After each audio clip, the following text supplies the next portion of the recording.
같이 하나님 말씀 보시겠습니다. 누가복음 17장 15, 16절 2절만 우리 합독하겠습니다. 15절 시작. 그 중에 한 사람이 자기가 낳은 것을 보고 큰 소리로 하나님께 영광을 돌리며 돌아와 예수의 발 아래에 엎드리어 감사하니 그는 사마리아 사람이라. 아멘. 우리가 인생을 살다 보면 마음이 우울해지고 염려가 생기기도 합니다. 항상 즐거움만 있으면 얼마나 좋겠어요. 항상 화창하고 정말 나에게 귀한 햇빛의 쪼임으로 인하여 건강한 몸과 평강의 기쁨의 마음밭으로 살아가면 얼마나 좋겠습니까? 그러나 때론 폭풍도 불고 비바람도 불고 비 오기 전에 내 몸과 마음도 쑤시고 연약한 슬픈 인생사가 우리의 인생이라고 항상 성경은 말합니다. 또한 어찌할 바를 모를 상황에 우리가 처할 수도 있습니다. 아무도 나의 고민을 몰라준다는 생각이 들 수도 있습니다. 왜 나만 이렇게 겪는 고난이 이렇게 심하냐고 원망하고 불평이 나올 수도 있습니다. 그러나 우리에게 기쁜 소식이 있습니다. 그 기쁜 소식은 우리의 모든 고민과 문제를 해결할 수 있는 분이 완전하고 전능하신 분이다. 그분은 오직 나를 구원하신, 나를 살리신 예수 그리스도이시다. 따라합시다. 나는 행복자입니다. 그 이유는 나를 구원하신 예수 그리스도가 나의 아버지이기 때문입니다. 인정하고 동의하십니까? 오늘 이 시간에도 우리가 그분을 신뢰하기만 하면 그분은 모든 문제를 해결해 주어요. 그분은 오직 나를 구원하신 그리스도이시다. 그렇다면 지금 우리는 정말로 놀라운 감사의 조건을 가진 존재로 살아가고 있습니까? 정말 감사하며 살고 있습니까? 시간마다 날마다 나를 구원하신 은혜에 감사하고 그 기쁨과 감격의 노래로 하나님께 송축하며 날마다의 시간을 보내고 있습니까? 얼마나 여러분 감사하며 살지요? 우리가 절기 때만 감사해야 됩니까? 뭔가 좋은 일에 감사해야 됩니까?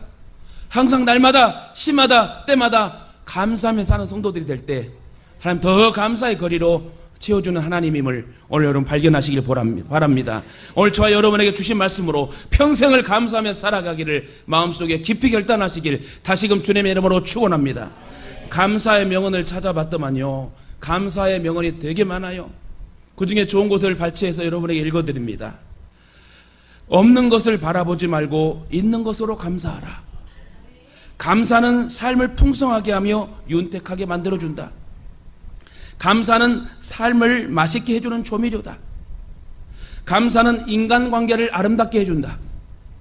감사는 돈으로 살 수 없는 하나님의 선물이다. 감사는 만물보다 귀하고 왕의 보석보다 아름다운 것이다. 감사가 있으면 모든 것을 가진 것이다. 감사하면 원망과 불평이 사라지고 복이 넘치게 될 것이다.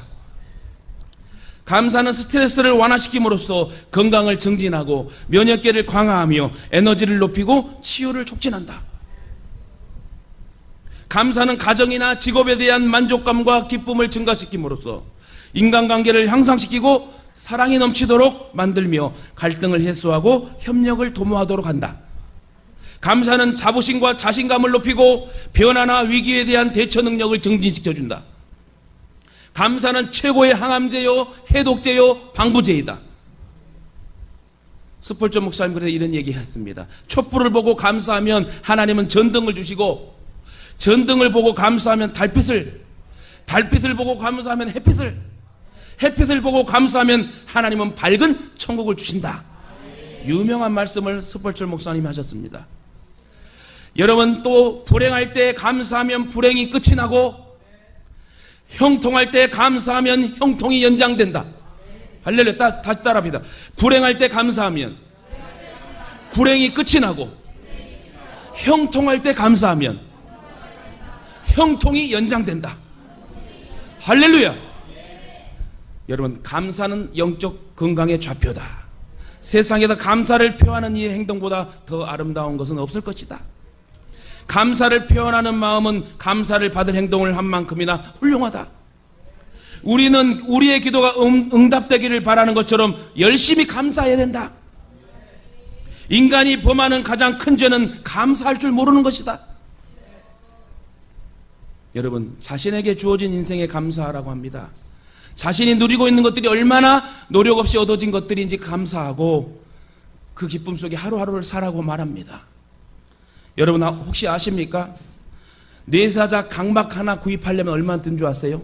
이 눈 각막 하나 얻게 되려면 저는 신장 이식 그 장기센터에다 기증을 했어요. 제가 죽으면 내 모든 장기를 다 필요 사람에게 무료로 주십시오, 기증해 주십시오 하고 저는 사인했어요. 우리 자녀들 잘 들으세요. 이 아버지의 몸은 죽게 되면 다 장기가 다 기증이 된다. 이해 가시죠? 이런 것도 자녀들한테 알려줘야 돼. 가르쳐줘야 돼. 왜? 내 좋은 이 장기와 이 모든 건 내 것이 아니고 하나님의 것이니. 자녀들은 그래요. 우리 엄마 아빠를 시신을 보호해야 된다. 물론 틀린 말은 아니죠. 그러나 내 몸에 있는 것들이 다 내 것이 아니요, 하나님의 것이니. 내 것이 필요해서 쓰임받는 사람이 그 눈을 얻고 장기를 얻고 신장을 얻고 한다면, 그래도 예수를 믿는다면 또 한 사람 전도하는 것 아닙니까? 할렐루야. 여러분 신장이식 동의하러 말하는 건 아니에요. 저는 그렇게 했단 얘기요. 그래서 이왕이면 여러분 하나님 앞에 내 것이 아니기 때문에, 다 주님의 것이기 때문에 좋은 일에 내 몸과 마음을 쓰임받는다면, 죽어서도 쓰임받는다면 얼마나 좋은 일입니까? 근데 뇌사자 각막 하나 구입하려면 1억이 든대. 1억. 다시 말해 눈 두 개를 갈아 끼우려면 2억이 들고요. 또 신장을 바꾸는데 3천만 원. 신장 이식수도 3천만 원 들어요.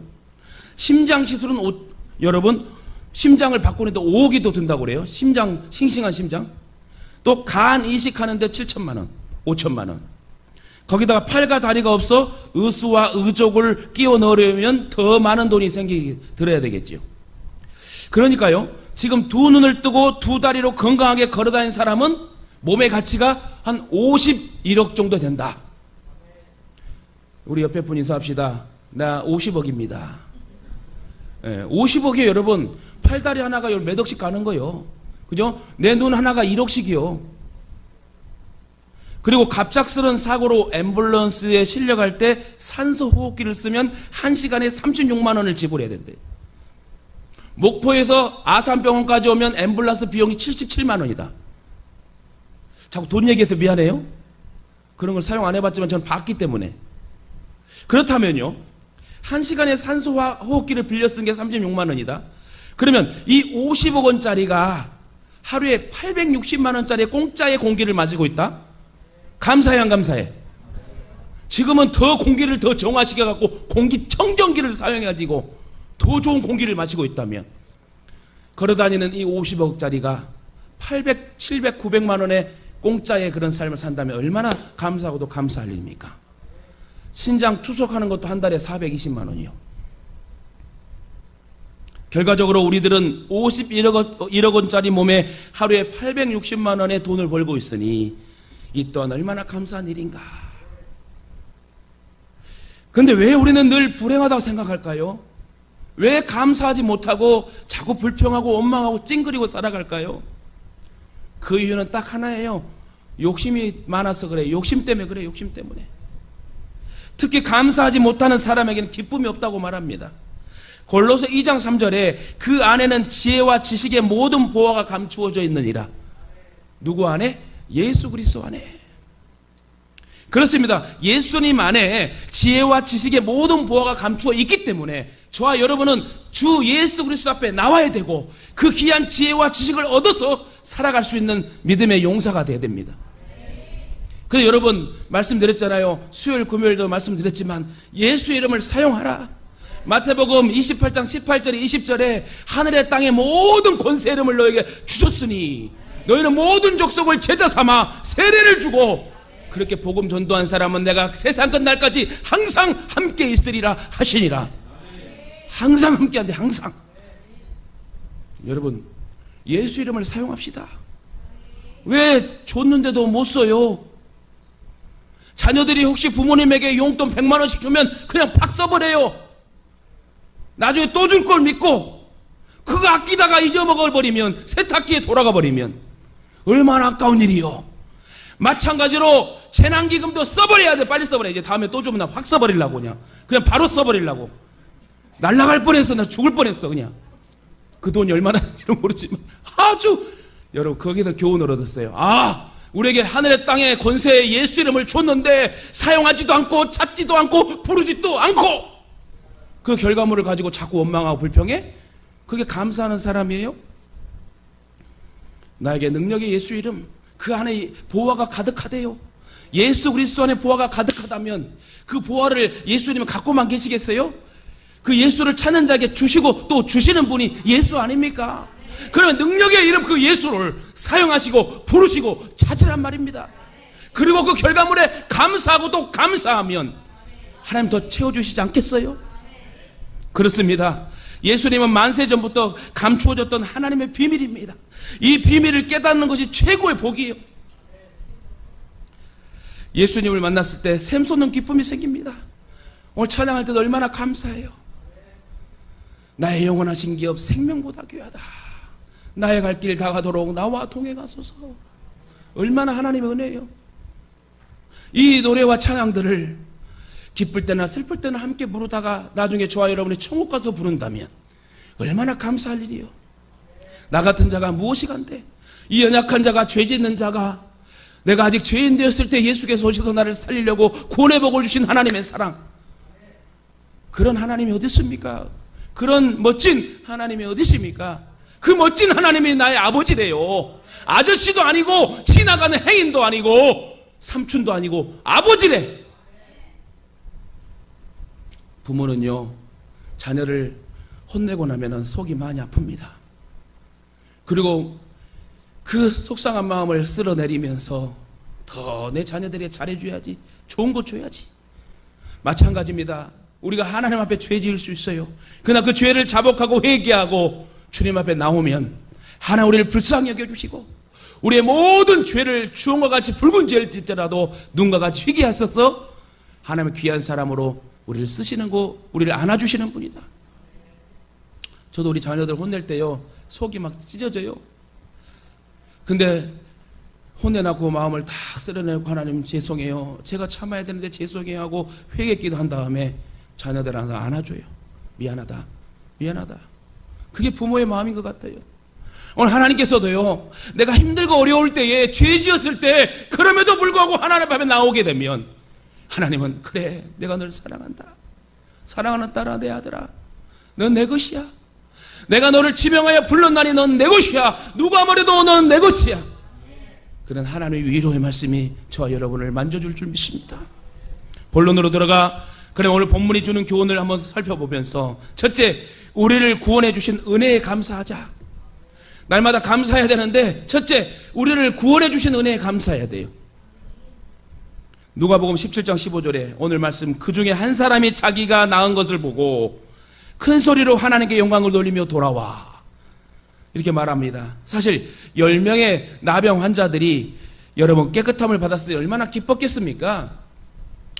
그 중에 뭐 한 명만 고쳐지고 9명만 고쳐진 게 아니라 10명의 나 환자들이 주님 앞에 나왔을 때에, 순종했을 때에 다 깨끗함을 받았다고 성경은 말해요. 진짜 평생의 한이 풀리는 놀라운 축복의 환경을 체험했습니다. 혈류병 앓는 여인이 다른 옷자락이 아니라 예수님의 옷자락을 정통으로 만져서 치료된 것처럼, 여러분 금요일날도 말씀드렸잖아요. 다른 옷자락 찾지 마세요. 다른 옷자락 만지지 마세요. 예수 그리스도 옷자락을 만져야 돼. 그래야 역사가 나타나지 않겠어요? 오늘 이 10명의 나환자들 중에 한 명은 제대로 예수님을 만났습니다. 많은 사람이 예수 믿어요. 많은 사람이 교회 나와요. 그러나 그 중에 몇 명이나 예수를 진실로 만날 수 있을까요? 오늘 저와 여러분은 한 사람도 빠짐없이 오늘 예수 그리스도를 만나고 돌아가야 되는 거야. 그 들림과 그 마음의 찔림과 그 마음의 결단과 적용이 일어나서 행동으로 나아갈 때 역사는 일어납니다. 예수님의 말씀대로 순종했더니 그렇게 심한 나병이 나았습니다. 그렇다고 하면 제일 먼저 누가 생각나야 돼요? 나를 고쳐주시고 나를 살려주신 예수 그리스도가 생각나야 돼요. 당연히 예수님이 생각나야 되는데 9명은 문제가 해결되자 예수님을 잊어버립니다. 문제가 해결되니까 주님은 안중에도 없어요. 화장실 갈 때와 나올 때가 틀려. 모두들 제 갈 길로 가기 바빴습니다. 그들은 병 나은 것이 인생의 목적이었어요. 예수가 목적이 아니었고, 구원받는 게 목적이 아니었고, 예수님을 만나야 되는데, 특히 육신의 목적이 이루어지자 그것으로 만족하며 각자 제 갈 길로 갔다. 그러나 오직 한 명만이 예수님을 생각합니다. 그는 자기가 낳은 것을 보고 큰 소리로 하나님께 영광을 돌렸다고 성경은 말해요. 큰 소리로. 여러분, 감사도 표현해야 돼요. 목사님께 감사하면 감사 표현하세요. 또 성도들께 감사하면 성도들에게 표현하세요. 사랑도 표현해야지 찌릿찌릿하는 거지. 표현 못하면 바보요. 표현 잘해야 오해가 아니라 이해가 된다. 따라합니다. 표현 잘해야 오해가 아니라 이해가 됩니다. 남편에게 아내에게 표현 잘하고 부모와 자식 간에 표현 잘하고 항상 감사함으로 진실로 눈물로 같이 대화하고 나아가면 그 진실은 통하여서 여러분 아름다운 관계가 형성됩니다. 목회도 그래요. 진실된 목회자가 되고 진실로 목회하면요, 진실된 성도가 따라붙게 되고요, 어떠한 상황에도 함께 할 수 있는 그런 믿음의 성도들과 목회자가 된다. 우리 예동교회가 그렇게 될 줄 믿습니다. 여러분, 우리의 신앙이 이런 믿음이 돼야 되는데, 사실 문제가 여러분 해결되고 좋은 일이 생겼을 때 자기의 기쁨과 만족으로 끝나면 안 됩니다. 그것이 하나님께 영광 돌리는 믿음이어야 돼요. 작은 일이나 큰 것이나 다 하나님께서 역사하셨구나. 작정 기도를 해도 작정 기도가 끝나도 모든 결과가 하나님의 은혜이구나. 그 한 사람만 예수님을 찾아와서 발 아래에 엎드려 감사했다고 성경은 말해요. 이는 주님의 은혜를 알고 진심으로 감사한 행동이요.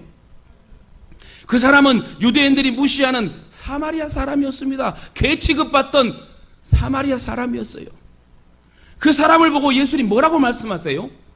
와, 너 참 믿음 좋다 바로 말한 게 아니고 예수님이 속상했나 봐요. 10사람이 다 깨끗함을 받지 아니하였느냐? 그 9은 어디에 있느냐? 이 이방인 외에는 하나님께 영광을 돌리러 돌아온 자가 없느냐? 하고 속상한 마음을 쓸어내리며 말씀합니다. 이 말은 무슨 말입니까? 저와 여러분이 다 은혜 받는 자요, 다 감사를 표할 자가 돼야 되는데, 귀한 똑같은 거룩한 말씀을 듣고 나서 엉뚱한 행동과 생각을 하는 사람은 하나님 얼마나 마음 아플까요? 오늘 여러분, 제가 설교하는 겁니까? 하나님 말씀하시는 겁니까? 전자요, 후자요? 하나님 말씀하시잖아요. 그 하나님 말씀하신 것을 저도 듣고 여러분도 듣고 이렇게 결단하고 느끼고 깨달아서 믿음으로 살아갈 때 역사는 일어나는 거예요. 진짜 기적이 일어나기를 원해요? 그렇다면 여러분 깨달아야 돼요. 하나님을 믿는다고 하는 유대인 9명은 자신들을 힘들게 하던 병이 나았을 때에 하나님께 영광 돌리지 않고 기뻐하고 자기 갈 길로 가버렸어요. 이는 모두 하나님 중심이 아닙니다. 아직도 그들은 육신대로 사는 사람들이었습니다. 모든 것의 판단 기준이 이 땅의 나라였지 영원한 하나님 나라가 아니었습니다. 여러분, 신앙의 절기도 있어야 돼요. 요즘 저를 힘들지만 힘있게 해주는 그런 말들이 하나씩 있어요. 어떤 청년은 목사님이 3년이라는 말씀을 계속 하셔서 3년 동안 열심히 붙는다는 이 말씀이 자꾸 깨달아져서 저는 군대도 학교도 3년 동안 교회를 위해서 목사님을 위해 섬기겠습니다. 그 말 한마디가요, 와, 얼마나 끊임이 되는지. 여러분, 살고 싶어요. 저도. 뭔 소리야 이게. 여러분, 이렇게 목회하는 이 재미도 기쁨도 있어야 되잖아요. 하나님이 하시더라고. 하나님이. 여러분, 진짜 그래요. 저와 여러분이 교회 사랑해야 돼요. 목사를 사랑하는 두 번째를 하고 교회를 사랑합시다. 이 귀한 성전이 여러분 부흥되고 창대케 돼야지 여러분 자녀 후손들이 잘 될 줄 믿어요. 여러분이 정말 주님의 교회를 사랑한다면 정말 진짜로 헌신해봐요. 진짜로 한번 섬겨봐요. 진짜로 한번 목회자 같은 마음을 가지고 교회를 한번 돌아봐요. 그러면 여러분 복 안 받겠어요? 하나님을 믿는다고 하는 유대인 9명은 자신들을 힘들게 하는 병이 나왔을 때 다 자기 갈 길로 갔어요. 그중 한 명만이 이방인의 개 취급 받았던 사마리아인이 예수께로 와서 감사를 표현하며 예수님의 발 앞에 엎드려 너무너무 감사해요. 예수님 감사해요. 감사해요. 나병 환자 9명이 예수님을 찾아와서 감사하지 못한 이유는요, 예수님보다 병 낫는 것을 중요시 여겼다. 이처럼 상황이 힘들고 어려우면 예수님을 찾아오고 형편이 좋아져서 예수님의 도움이 필요 없으면 잊어버리는 그런 믿음이 되어서는 안 됩니다. 항상 한결같이 여러분 예수님의 사랑에 감사해야 돼요. 내가 여기 앉아있는 것도 감사해야 돼요. 저와 여러분 어떠한 상황에도 하나님 중심의 신앙인으로 삽시다. 날마다 진심으로 주님께 감사하는 신앙인이 됩시다. 내가 비바람이 오면 못 오고, 속상하면 못 오고, 외부적인 요건이라서 못 오고, 아파서 못 오고, 뭐해서 못 오고, 그럼 천국 가면 뭐라고 해? 너 뭐하고 왔냐? 너 도대체 이 땅에서 뭐하고 왔냐? 전라도 말로 뭐하고 왔냐고! 그렇게 예수님 물어보지 않을까요? 예수님의 사랑과 은혜에 감사해서 찾아오는 믿음의 성도가 되시길 바랍니다. 특히 우리는 은혜 받은 것에 대해서 감사를 표현해야 돼. 누가복음 오늘 본문 17장 15절에 그 중에 한 사람이 자기가 낳은 것을 보고 큰 소리로 하나님께 영광을 돌리며, 작은 소리가 아니라 큰 소리로, 오 감사해요, 예수님이 나의 병을 고쳐주셨어요. 이건 표현할 때 이렇게 표현해야 돼요. 아니, 목사님 자랑하려면 아따 우리 목사님 최고예요. 여러분 요즘에는요 귀가 좀 안 들리는 분들도 많이 계신데, 여러분 현미 가수가요 84세인데요 오장육부에 혈압약 하나 안 먹는데요. 근데 직업병이라서 이 귀에 보청기를 꽂았대. 요즘 하도 그런 노이즈 잡음들이 많으니까 귀가 안 들리는 사람도 많아요. 이 말 이렇게 말하는 것은 좀 크게 잘 표현하라고. 예를 들어 이 한 명의 이 나환자가 예수님이 고쳐주셨어요. 그러면 지나간 사람이 너 아직 못 고쳐줬구나. 어떻게 해야 돼요? 예수님이 나를 고쳐줬어요. 할렐루야 찬양하며 막 360도 돌면서 예수님을 찬양합니다. 여러분 예수를 믿어야 됩니다. 이렇게 여러분 표현하자고요. 우리 옆에 분 인사합시다. 이렇게 표현합시다. 이렇게 표현해야 알아. 사람이 뭘 완전치 못하기 때문에 표현해야 알아요. 오늘 부부도 가서 집에 가서 자기 전에 내가 당신 사랑하는 거 알지? 꼭 물어보세요. 꼭 대답 들으려고 또 싸우지 말고. 어쨌든 표현을 해야 된다. 그리고 밥 먹을 때요 여러분 자기만 퍼먹지 마세요. 남편 아내도 좀 퍼서 좀 드시게 하세요. 그래야 서로 사랑하는 줄 알지. 저같이 새우 2마리 나오면 사모를 줘요. 나는 새우 안 좋아하세요? 엄청 좋아해요. 그러다 2마리를 다 포기하고 주잖아요. 왜? 사랑하니까. 모르겠습니다. 뒤에서 듣는 사모가 어떻게 표현할지는. 그러나 여러분 표현을 하라 이거예요. 표현을 하라. 여기서 잠깐 우리가 알아야 할 것이 있습니다. 그것은 너무 받은 은혜를 쉽게 잊어버린다. 은혜를 받는 것도 중요하지만 받은 은혜에 감사할 줄 아는 것이 더 중요해요. 그러나 하나님께 더 많이 감사해야 할 유대인들이 오히려 감사에 인색합니다. 오히려 기존 성도들이 인색해. 하나님 거룩한 말씀을 너무 날마다 들어선지 은혜 받았습니다 말도 안 하고, 오늘 또 이렇게 하면 이제 한두 사람이 하겠지 이제. 근데 외부에서 한번 오는 사람들은요 오메 이렇게 말씀 잘 전하는 목사님이 계시네요. 여러분 그렇게 되면 안 된다. 유대인들이 인색했다. 예수님은 당연히 자기들을 고쳐야 된다고 생각했나 봐요. 중요한 것은 감사를 행동으로 보여줘야 하는데 각자 자기들의 길을 가버린다. 이는 감사 행동이 배은망덕으로 나타난 행동이다. 감사 행동이 제대로 실천돼야 되는데 이 9명의 나환자들은, 고침받은 이 환자들은요 감사 행동을 배은망덕한 행동으로 표현했다. 그 모습을 보고 예수님이 얼마나 마음 아파서 말합니까? 10명이 다 고쳐졌는데 왜 너만 왔냐? 근데 고침을 받은 한 사람 달랐습니다. 17장 16절 오늘 본문 보니까 예수의 발 아래에 엎드려 감사하니 그는 사마리아 사람이라. 여러분 예수의 발 아래에 엎드려 감사하니 그 뒤에가 뭐예요? 안 써도 된 건데 그는 사마리아야. 뭐예요? 아니 너희들 기존 유대인들이 나를 더 사랑하고 찾아야 되는데 왜 나를 모르는 자가 이렇게 감사를 더 표현하냐? 너희들 정신 차려야 돼. 그 말 하는 거요. 너무 배가 따뜻하냐? 이제 먹고 살만하냐? 왜 나를 안 찾느냐?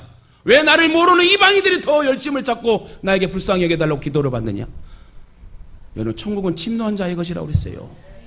여러분 기존 성도들 아까 말했잖아요. 우리가 불행할 때 감사하면 불행이 끝이 나고 형통할 때 감사하면 형통이 연장된대요.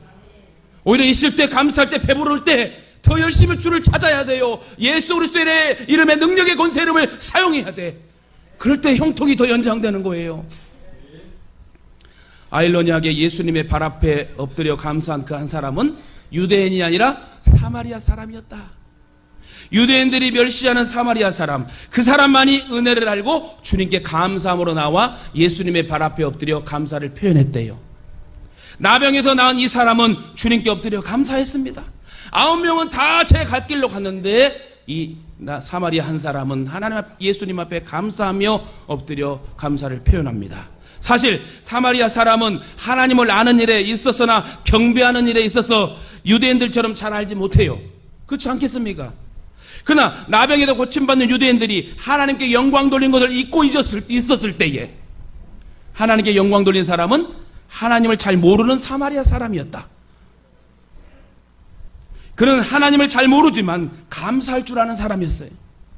그는 받은 은혜의 고마움을 표현할 줄 아는 사람이었어요. 이처럼 우리들도요, 받은 은혜를 알고 감사하는 성도가 되어야겠습니다. 우리가 받은 은혜를 생각해보면 너무 많잖아요. 문제나 고난보다 날마다 감사할 일들이 더 많아요.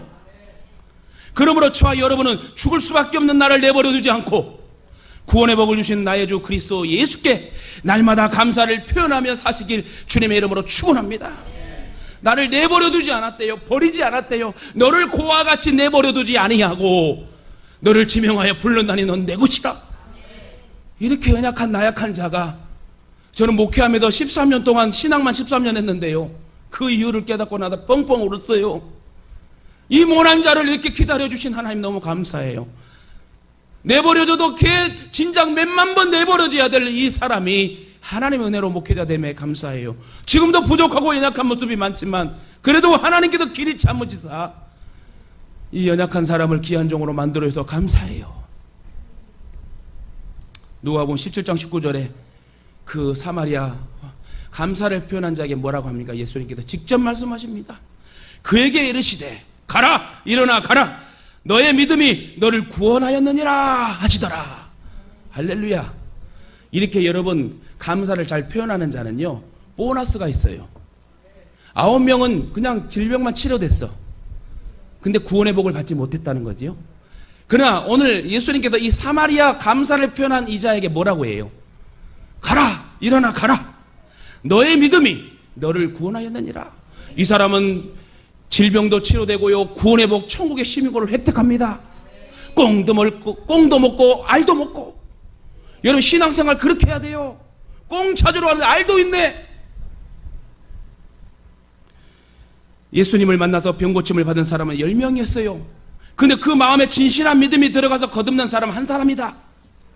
예수님을 믿는 목적이 단순히 병이 낫거나 육적으로 잘 되는 것이라면 기독교나 다른 종교가 똑같을 거예요. 우리에게는 구원받을 믿음이 있어야 된다는 거예요. 이렇게 감사를 표현할 때 기적의 역사가 나타날 줄 믿습니다. 두 번째, 우리를 여러분 고난의 상황에도 지켜준 은혜에 날마다 감사해야 된다. 고난의 상황에도 날마다 지켜주는 은혜에 감사해야 돼요. 유명한 성격 주석가인 매튜 헨리 목사님이 저녁 예배를 인도하고 집으로 돌아오던 중에요, 골목길에서 강도를 만나 돈을 다 빼앗깁니다. 게다가 강도에게 얼마나 맞았는지 실신하고 말았습니다. 새벽에 되어서야 찬이슬 가운데 겨우 정신을 차려보니 피투성이가 돼가지고 질질 다리를 끌고 집으로 돌아갑니다. 초조하게 기다리다가 목사님을 본 가족들은 그 모습을 보고 얼마나 폼 맞았고 피투성인지 절망하며 울고 있었습니다. 그때 이 매튜 헨리 목사님이 가족들에게 이렇게 얘기합니다. 가족들을 위로하며 다 같이 기도합시다 하면서 이렇게 기도합니다. 하나님 감사합니다. 그렇게 맞았는데도 죽지 않고 목숨을 건졌으니 감사합니다. 또한 저 역시 예수님을 믿지 않았으면 강도처럼 되었을 텐데 예수님을 믿고 하나님의 백성이 되었으니 감사합니다. 뿐만 아니라 비록 돈은 잃었으나 믿음과 영생을 잃지 않았으니 감사합니다. 이렇게 온 가족들과 함께 기도하며 눈물의 은혜의 도가니로 만들었답니다. 이처럼 고난 중에도 감사할 수 있는 믿음이 있어야 되는 거예요. 고난이 오면 원망하고 불평하기가 쉽습니다. 그러니까 여러분 포크펫을 잘 합시다. 기복 신앙이 아니라 왔다 갔다 하지 말고 우로나 좌로가 아니라 심지가 견고해서 어떠한 폭풍이 불어와도 흔들리지 않는 그런 믿음의 견고한 신앙들. 고난이 오든 뭐든 하나님께 더 큰 복을 주실란가 보다. 이제 여러분 그런 수준들 됐잖아요. 우리 예동의 교회 성도들은 용사들이니까 고난이 와도 기뻐해야 돼. 고난이 오거든 즐거워하라. 고난 뒤에 축복의 역사가 기다림을 여러 믿고 그 고난 속에 기도하고 작정하고 믿음으로 나아가는 무릎 꿇는 성도들에게 역사하고 은혜 베풀어 줄 믿습니다. 그러나 하나님의 자녀는 그런 고난 가운데 감사하는 사람이 진정한 사람 용사다. 고난 중에 감사하면 더 큰 하나님의 은혜가 우리에게 임하는 것을 체험하게 됩니다. 그들은 나병이라 하는 중대한 병, 그들의 인생을 송두리째 불행으로 몰아간 무거운 짐을 가지고 주님 앞에 나왔습니다. 그 문제는 어느 누구도 해결해 줄 수 없는 상황이었어요. 그래서 그들은 주님을 찾아와 소리를 높였습니다. 어떻게 해요? 간절히 애절한 목소리로 소리를 높여 이르되 예수 선생님이여 우리를 불쌍히 여기소서. 여러분 이거 참 중요해요. 여러분 문제가 있고 속상하고 자녀 문제 잘 안 풀리고 속상한 일 없겠습니까? 저도 있는데 어떻게 해야 돼요? 예수님 나를 불쌍히 여겨주세요. 저는 요즘 그렇게 기도가 나와요. 주님 나를 불쌍히 여겨주세요. 내 마음을 만져주세요. 불쌍히 여겨주세요. 그 기도만 나와. 이게 정답이고 해답이에요. 주님 나를 불쌍히 여겨주세요. 이는 자신들의 형편과 처지가 너무 힘들다고 주님께 하소연한 겁니다. 사실 주님 앞에 나와서 그 문제를 가지고 기도할 수 있다는 것에 감사해야 돼요. 이는 고통 때문에 간절한 기도를 할 수 있고 하나님을 만날 수 있기 때문에 때론 고난도 축복이다. 너무 잘 나가면 예수님을 안 찾아요. 조금 등 따시고 배부르면 예수님 안 찾아. 교회 안 나와. 근데 어려움에 처한 자, 누가 두드러 맞고 힘든 여러 가지 어려운 상황이 터질 때에 나오더라고. 근데 왜 그때 나와? 등 따시고 배부를 때, 더 형통할 때 하나님 찾고 감사하면 그 형통을 연장시켜 준다는데, 그럼 지혜로운 자가 됩시다. 있을 때 잘해야 돼요. 고난이 없으면 사람들은 하나님을 찾지 않습니다. 간절히 기도하지도 않습니다. 안타깝게도 기도를 하지 않는다는 것은 하나님으로부터 멀어지고 있다는 사실이요. 그러면 우리는 고난 중에 감사해야 됩니다. 또한 고난 중에 기도해야 됩니다. 왜냐하면 고난은 하나님께 기도하라고 하는 사인이기 때문에 저와 여러분이 즐거울 때 더욱 찬송하고 고난이 올 때 주님을 더욱 찾으시길 주님의 이름으로 축원합니다. 감사를 표현한 사마리아 나병 환자는 세상에 욕심이나 자랑거리가 없었습니다. 그의 마음은 나병으로 인하여 낮아질 대로 낮아졌습니다. 그의 마음에는 오직 주님밖에 없었습니다. 아, 주님 만져주면 내가 새 삶을 살 수 있을 것 같은데. 예수님의 말씀만이 그에게 유일한 희망이었습니다. 그래서 주님의 말씀에 순종하여 제사장에게 가다가 나병이 깨끗함을 받는 기적을 체험하게 됩니다. 이게 기쁨이구나. 이처럼 은혜를 체험할 때에 우리는 더욱 감사하다. 특히 주님의 은혜가 깨달아질 때에 진심으로 우리는 감사하며 살아야 돼요. 우리의 삶 속에도 특히 고난의 상황 속에서 주님과 함께 동행해야 돼요. 여러분 수두룩 박박사가 얼마나 많아요. 세상의 경쟁 여러분 못 이겨요. 하나님이 지혜 주시고 하나님이 지식 주시고 하나님 함께 해줘야지 하나님 우리를 높여주시는 거예요. 요즘은 사고가 얼마나 많이 터지는 줄 아세요? 부모가 자식을, 자녀가 부모를 죽이고 교통사고뿐만 아니라 세계적인 공황장애, 모든 어려운 상황의 마지막 시대에 교회가 하나님을 배반한대요. 우리 예동의 성도들과 교회는 절대 서머나 교회, 필라델피아 교회같이 칭찬받는 교회가 되도록 우리의 신앙을 견고히 지키고 날마다 감사하며 살아가기를 주님의 이름으로 부탁드립니다. 말씀 맺겠습니다. 하나님께서 좋아하는 사람은요, 어떠한 상황에도 말씀대로 믿고 순종하는 사람이에요. 그러므로 하나님의 말씀이 믿어지고 그 말씀대로 살려고 하는 사람이 복 있는 사람이에요. 제가 요즘 자꾸 청년들 하는데요, 여러분 장년들, 권사님들, 장로님들 다 잘하셔요. 그러나 이 청년들에게 이렇게 자꾸 청년들을 칭찬하는 것은 이들이 더 훌륭한 믿음의 장성한 분량의 사람들이 되라고 칭찬하는 거고, 솔직히 양육을 받고 목사님 앞에 훈계받고 지도받는 이 청년들이요 정말 잘 자라고 있어요. 여러분 성장하는 모습이 보이지 않습니까? 하나님이 하시는 거, 하나님과 동행하고 하나님과 붙어있으면 절대 우리는 죽지 않습니다. 아무리 능력 있고 잘난 사람이라도 자신의 고집대로 행동하는 사람은 쓰임받지 못합니다. 조금 부족해도 겸손히 순종하는 사람을 들어서 놀라운 일을 이루신다. 그러므로 날마다 감사할 조건들을 찾으시길 바랍니다. 사실 인생의 연약함들이 우리를 힘들게 하기도 합니다. 그러나 힘들다고 원망하고 불평할 것이 아니라 오히려 감사할 이유를 찾아야 돼. 그리하면 주님이 주시는 놀라운 은혜가 풍성하게 임할 줄 믿습니다. 언더우드 기도문 중에 나온 내용을 발췌해서 여러분에게 말씀드립니다. 언더우드가 이렇게 기도문을 발췌했는데 한번 들어보십시오. 걸을 수만 있다면 더 큰 복음 바라지 않겠습니다. 누군가는 지금 그렇게 해달라고 기도를 하고 있습니다. 설 수만 있다면 더 큰 복음 바라지 않겠습니다. 누군가는 지금 그렇게 해달라고 기도를 하고 있습니다. 들을 수만 있다면 더 큰 복음 바라지 않겠습니다. 누군가는 지금 그렇게 해달라고 기도를 하고 있습니다. 말할 수 있다면 더 큰 복음 바라지 않겠습니다. 누군가는 지금 그렇게 해달라고 기도를 하고 있습니다. 볼 수만 있다면 더 큰 복음 바라지 않겠습니다. 누군가는 지금 그렇게 해달라고 기도를 하고 있습니다. 살 수만 있다면 더 큰 복음 바라지 않겠습니다. 누군가는 지금 그렇게 해달라고 기도를 하고 있습니다. 여러분 멋진 기도문 아닙니까? 그렇습니다. 우리가 감사하지 못하는 것은 감사하는 조건이 없기 때문이 아니라 감사를 깨달을 수 있는 능력이 없기 때문에 그래요. 욕심이 많아서 그래. 이기적이라서 그래. 그러면 우리는 날마다 감사하는 신앙, 날마다 감사하는 성도가 돼야 됩니다. 감사는 표현할 때에 놀라운 효과가 일어난다. 따라합니다. 감사는 표현할 때에 놀라운 효과가 나타납니다. 어떻게 할 때요? 표현할 때. 감사는 주님을 기쁘시게 합니다. 또한 사람들에게 감동을 안겨줍니다. 저와 여러분이 구원의 복을 주시고 모든 상황에 지켜주신 주님의 은혜를 기억하시면서 날마다 평생 동안 감사를 행동으로 표현하여 사시길 주님의 이름으로 축원합니다.